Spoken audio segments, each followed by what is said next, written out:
Today I'm beginning what we're calling daily video devotions, and I hope you'll enjoy this. I'm not the only one that's going to participate, but we're calling these daily video devotions the days before Easter.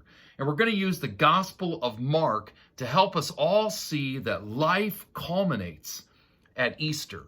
The resurrection, the event itself, is truly what changed the world. It's the fact that Jesus Christ is coming back from the dead. Now, Mark, the Gospel of Mark, is the shortest of all four Gospels. His name is actually John Mark, and he rubbed elbows with some really famous people. Mark was a companion of both Paul and Barnabas on their first missionary journey, and Mark is also a friend of both Luke and Peter. Now, Mark, many believe, is the one who would leave the Garden of Gethsemane on Good Friday, streaking, literally naked, leaving out of the Garden of Gethsemane when Jesus was betrayed. Mark will end up living in Rome, and he's compelled to write down everything that Peter heard and saw about Jesus. And the reason is because Mark is trying to reach Romans, Gentiles. And so he paints this picture of Jesus Christ, that Jesus is a powerful servant. And as a powerful servant, Jesus wants us to be his faithful servants.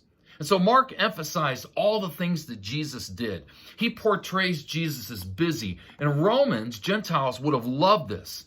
I mean, they were all about power and action. So in 16 chapters, Mark lists 19 miracles of Jesus. 3 in Mark chapter 1 and 1 in Mark chapter 2.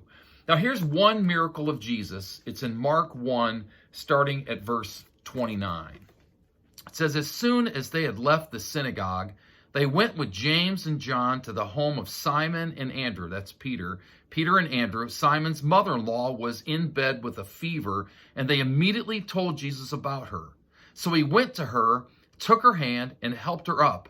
And the fever left her, and she began to wait on them. Now, what does one miracle or any miracle have to do with Easter? Well, if you think about it, it really wouldn't have mattered. Miracles wouldn't have mattered. The reason Jesus did miracles was simply because he was pointing out that he is the long-awaited Messiah. Plus, I mean, certainly it would have been nice. It was nice that Jesus healed Peter's mother-in-law, but think about it. Why would it really have mattered? If Jesus didn't rise from the dead, what's the point? You see, the coronavirus is reminding us of our mortality, but Jesus reminds us of our immortality. See, there is such a thing as life after death. And I pray that you'll put your faith in the powerful servant, the one Mark calls Jesus.